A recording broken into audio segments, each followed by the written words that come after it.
Você ficou sabendo que um vulcão entrou em erupção na Indonésia? Professor Cormano Trindade por aqui para te ajudar a passar na sua próxima prova de geografia. Vamos entender como isso aconteceu? A aula de hoje será então sobre vulcanismo. Mas professor, então, o que seria o vulcanismo? O vulcanismo nada mais é do que a liberação do calor que está na parte interior da Terra para a superfície. Ou seja, esse calor ele vai fazer com que o magma, a fumaça, os gases sejam extravasados na superfície. Esse processo de que um vulcão toca todas essas substâncias na nossa superfície, a gente vai chamar de erupção, erupção vulcânica. Já vamos chegar ali. O vulcão, ele pode ser de três tipos. Ele pode ser um vulcão ativo, ele pode ser um vulcão inativo e ele pode ser um vulcão extinto. Qual a principal diferença entre esses três tipos? O vulcão ativo é aquele vulcão que possui todas as substâncias que são expelidas na superfície através da erupção, correndo o risco de que essa erupção aconteça a qualquer momento. O vulcão inativo, ele também vai ter estas substâncias, só que ele não entrará em erupção nesse momento. É certeza que ele não vai entrar em erupção nesse momento. Portanto, para ele entrar em erupção, antes disso ele terá que se tornar um vulcão ativo. Pode acontecer. E depois nós temos o vulcão extinto, que todos os vulcões que nós temos no Brasil são extintos. Por isso que nós não sofremos com o problema do vulcanismo. Entendem? Então assim, o vulcão extinto, ele é um vulcão que ele não possui mais essa movimentação de magma no centro da Terra. Não na parte onde ele deveria extravasar essas substâncias. Cuidado com isso. Então assim, o magma, quando ele é extravasado na Terra, né, ou na superfície, na parte superior da crosta terrestre, ele vai se tornar um agente construtor do relevo. Ou seja, ele vai modelar o relevo, ou ele vai criar novos relevos. Por exemplo, o magma ele vai ser extravasado na forma de lava. Ele vai ser extravasado porque ele terá uma alta temperatura e uma alta pressão enquanto ele estiver no interior da Terra. Só que toda essa temperatura ela vai diminuir quando ele sair para a parte externa. Por quê? Porque a temperatura que nós temos na superfície é muito menor do que a temperatura que ele tem na parte interior da Terra. Aí vamos supor, o magma ele pode derreter ou ele pode cristalizar e ele virará uma pedra.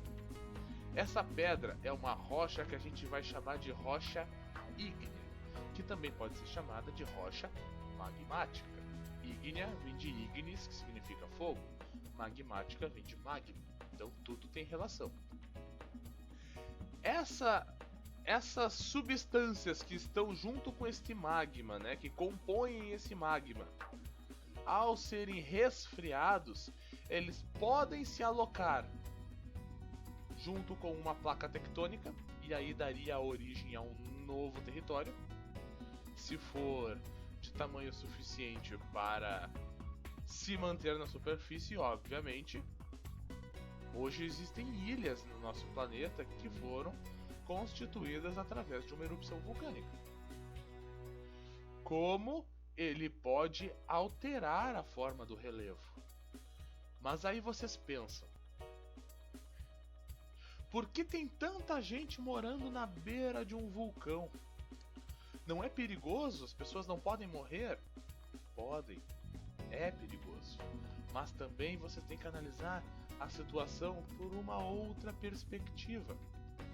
Quando o vulcão entra em erupção, ele vai liberar algumas substâncias na nossa atmosfera, algumas substâncias na nossa superfície. Uma dessas substâncias que são liberadas se chama enxofre. E o enxofre, junto com todas essas outras substâncias que foram extravasadas de um vulcão, tornam a Terra fértil. Ou seja, depois que um vulcão entra em erupção, aquele território se torna um território muito apto para plantações. E aí é muito comum se formar pequenas agriculturas nessa área. Claro que nós sabemos que se o vulcão entrar em erupção novamente, vai acabar com tudo que foi plantado. Mas vocês têm que sempre cuidar isso, tá? É ruim, é perigoso? É, mas também tem um lado bom. Cuidado com esse tipo de coisa. O que nós podemos fazer então? O que nós podemos entender? Onde é que a gente vai encontrar os vulcões? Né? Os vulcões eles aparecerão principalmente na área de contato entre duas placas tectônicas. Não sabe o que é placa tectônica? Dá uma olhadinha no outro vídeo que eu já gravei uma aula aqui no canal sobre isso. Não entendeu? Quer uma explicação melhor? Deixa um comentário aí que eu vou ler, vou responder todos e estou aceitando ideias para um próximo vídeo. Então, o magma ele vai sempre procurar um lugar para sair. Enquanto tiver duas placas tectônicas, ele pode passar por entre elas. Por isso que algumas regiões do nosso planeta possuem vários vulcões em seu território. E eu já vou falar um pouquinho mais a respeito disso. Mas como acontece basicamente o processo de vulcanismo? O magma ele fica concentrado numa área de alta pressão, uma área de alta temperatura, ou seja, ele vai sair dali pela primeira abertura que ele encontrar. Um vulcão ele tem uma abertura reta no sentido vertical, ou seja, para cima, como se fosse uma chaminé. E esse magma, ao encontrar essa chaminé, ele vai passar por ela até ele chegar na ponta, na saída, que é onde vai acontecer a explosão, que isso é a parte da cratera. Como é que ficaria uma explosão? Você pode olhar a primeira imagem que eu coloquei ali embaixo. Tem o momento exato de uma explosão. Mas vamos lá. Mas o vulcão é a única maneira de um magma ser extravasado na Terra? Não. Temos uma outra maneira que eu também falei na aula de placas tectônicas. Se tiver dúvida, dá uma voltada lá. E é através de uma falha. Basicamente, uma parte da placa tectônica está desgastada, ou seja, ela tem como se fosse um buraco nela, e aí o magma fica batendo. A partir do momento que o magma fica batendo, ele vai chegar num ponto em que ele vai conseguir abrir uma abertura e pá, ele sai por ali. E aí, esse fenômeno nós não chamaremos ele de vulcanismo. Nós chamaremos ele de derrame, tá? Então, deem uma olhadinha naquelas imagens que eu coloquei ali embaixo da imagem, né? Aqui na primeira imagem, nós temos a imagem de uma erupção vulcânica. É basicamente isso que acontece. Na segunda imagem, nós temos a imagem de um derramamento vulcânico, ou seja, tem uma saída ali entre as placas tectônicas e esse magma ele vai sendo liberado aos pouquinhos por ali. É uma saída bem mais suave, bem menos destrutiva que uma erupção. Mas ela também tem os seus detalhezinhos preocupantes que nós temos que ficar de olho. E na terceira imagem, a gente tem o magma depois de ser resfriado. Olha como ele fica. Parece uma terra, umas pedras, um lodo, alguma coisa assim. Portanto, isso é uma nova forma de relevo. Não sei qual relevo tinha aqui embaixo, mas ele foi alterado a partir do momento em que esse território entrou em contato com o magma. Cuidem bastante disso.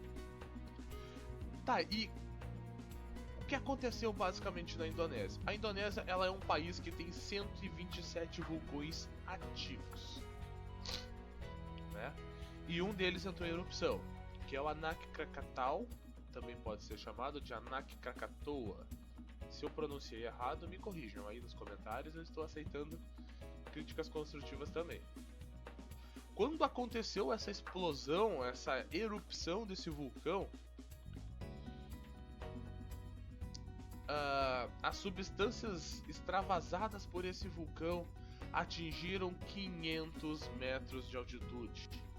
E o barulho dessa explosão foi tão alto que dava para se ouvir a até 150 quilômetros de distância do vulcão.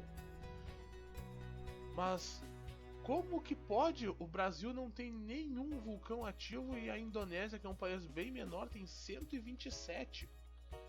É que a Indonésia, ela está localizada numa parte do nosso globo terrestre que nós chamamos de Círculo de Fogo do Pacífico, ou também pode ser chamado de Anel de Fogo do Pacífico. Vocês vão notar que aqui embaixo eu tenho um mapa mundi, tá?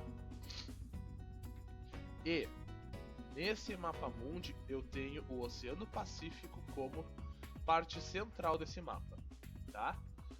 Pessoal, vocês vão notar que toda essa parte que está em vermelha será a área do Círculo de Fogo, ou a área do Anel de Fogo. É nessa área que está concentrada a maior quantidade dos vulcões da Terra.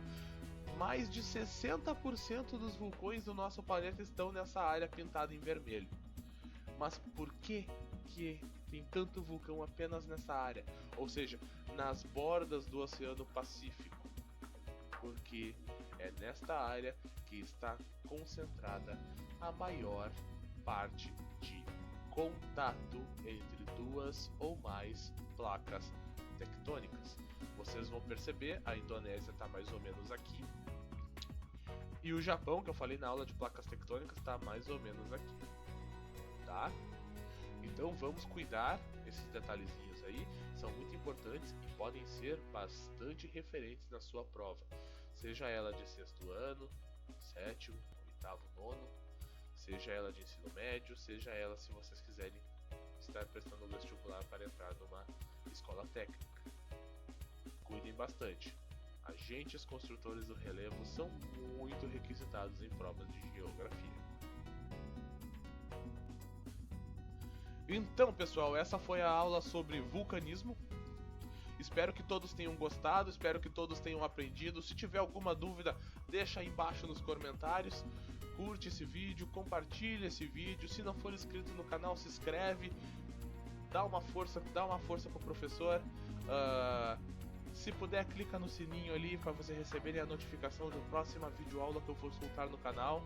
Se tiverem alguma ideia, alguma coisa que queiram me dizer, quiserem acrescentar, quiserem fazer uma crítica construtiva, me dar uma ideia de algum conteúdo, pode me procurar, pode me mandar uma mensagem aí nos comentários. Eu tenho um grupo no WhatsApp também somente para compartilhamento de conhecimento, esclarecimento de dúvidas de geografia e também de outras disciplinas, caso a gente consiga estudar juntos. Então, aqueles que quiserem entrar nesse grupo, o link também vai estar aí na descrição. Só clicar, todos serão muito bem-vindos. Esse vídeo também, junto com esta imagem que eu mandei, que eu utilizei nesta aula, será enviado naquele grupo. Se vocês quiserem ter acesso a elas, basta entrar no grupo. Então, basicamente, era isso. Se tiver alguma dúvida, perguntem, estou aqui, tentarei responder todos na medida do possível. Eu sou o professor Cormano Trindade, esta foi mais uma Dica do Cormano e até a próxima.